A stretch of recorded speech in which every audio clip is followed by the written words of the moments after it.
কানে হেডফোন লাগিয়ে মনের আনন্দে গান শুনতেছিলাম আর গল্প লিখতেছি। হঠাৎ একটি মেয়ে আইডি থেকে মেসেজ আসলো। আসসালামু আলাইকুম। আমি কোনো রিপ্লাই দেই নাই, মনে মনে সালামের উত্তরটা নিলাম। মেসেজের রিপ্লাই দেই নাই কারণ আমার অনেক বন্ধু আছে আমার সাথে ফেক আইডি দিয়ে আমার সাথে মজা করে, আর মেয়েদের মেসেজ পেলে ছেলেরা তো পুরাই আকাশে উঠতে থাকে। আমি আবার এইরকম না। আমার পরিচয় তো আপনাদের জানানোই হলো না। আমি ফারহান আহমেদ, এবার ইন্টার সেকেন্ড ইয়ারে পড়ি। আম্মু আব্বুর আদরের দুইটা ছেলে, একটা আমি আর অন্যটা আমার বড় ভাই। আমার বড় ভাইয়ের পড়াশোনা শেষ করে দেশের বাইরে গেছে জব করতে। ভাইয়ার বিয়ের জন্য একটা ভালো পাত্রী খুঁজতেছি। এবারও মনে সুখে গান শুনতেছি আর গল্প লিখতেছি। একটু পর মেয়েটি আবার মেসেজ দিল। কেমন আছেন? জি আলহামদুলিল্লাহ ভালো, আপনি? জি আলহামদুলিল্লাহ ভালো আছি। আপনার কি বেশি অ্যাটিটিউড? কেন হঠাৎ এই কথা বললেন? মেসেজের উত্তর দিচ্ছেন না কেন? একটু কাজে ব্যস্ত ছিলাম। ও, আপনার বাসা কোথায়? রাস্তার সাথে। আর আপনার? ঢাকা। মজা করেন না, বলেন। আমার মজা করতে ভালোই লাগে। ও মা, তাই? হুম। আপনার নাম কি? কোন ক্লাসে পড়েন? আচ্ছা, আপনাকে এত কিছু বলবো কেন? আমরা কি ফ্রেন্ড হতে পারি না? পারেন, কিন্তু ফ্রেন্ডের চেয়ে যেন বেশি কিছু না যায়। ওকে। আচ্ছা, ফ্রেন্ড হিসেবে তো বলতেই পারেন। আমার নাম ফারহান আহমেদ। আর আপনার? আপনার নামটা তো অনেক সুন্দর। আর পাম দিতে হবে না। এবার বলেন আপনার নাম কি? আমার নাম জান্নাত।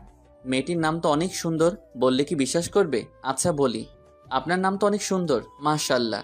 হুম, সবাই বলে। তা আপনি কোন ক্লাসে পড়েন? ক্লাস 2-এ। দেখেন, মিথ্যা কথা বলবেন না, মিথ্যা বলা পাপ। আচ্ছা, আমি ইন্টার দ্বিতীয় বর্ষে পড়ি। আপনি কোন ক্লাসে পড়েন? অনার্সে পড়ি। আপনার বাসার সবাই কেমন আছে? জি আলহামদুলিল্লাহ সবাই ভালো। আপনার? জি আলহামদুলিল্লাহ ভালো। আপনার বাসা কোথায় বললেন না তো? নারায়ণগঞ্জ। ও, একটা কথা বলি। বলেন। আপনার গল্পগুলো অনেক ভালো। থ্যাংক ইউ আপু। ওই মিয়া, আপু বলেন কেন? ভালো লাগে, আর আপনি তো আমার বড়। এত ভালো লাগতে হবে না। আমি আপনার বড় তো কি হয়েছে, বড় হইলে কি আপু বলতে হবে নাকি? বলতে হবে তো, না হলে আবার লোকে বলবে আমি খারাপ।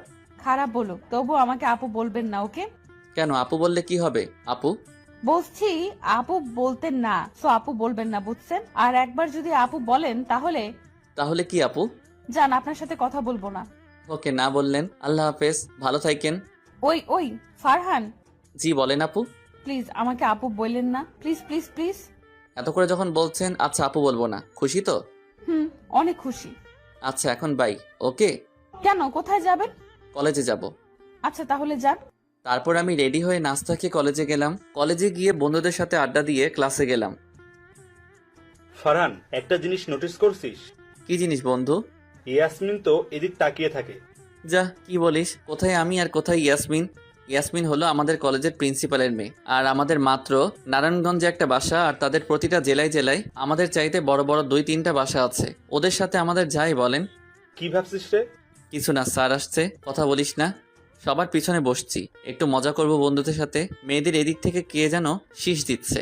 এই, কে শেষ দিছে? আর একবার যদি পাই তাহলে খবর আছে। এই স্যারের ক্লাসটা ভালো লাগে তাই মনোযোগ দিয়ে শুনতেছি। হঠাৎ আবার কে যেন শীষ দিল। এই, কে শেষ দিছে রে? স্যার, ফারহান শীষ দিচ্ছে, আমি দেখছি। আমি তো শুনে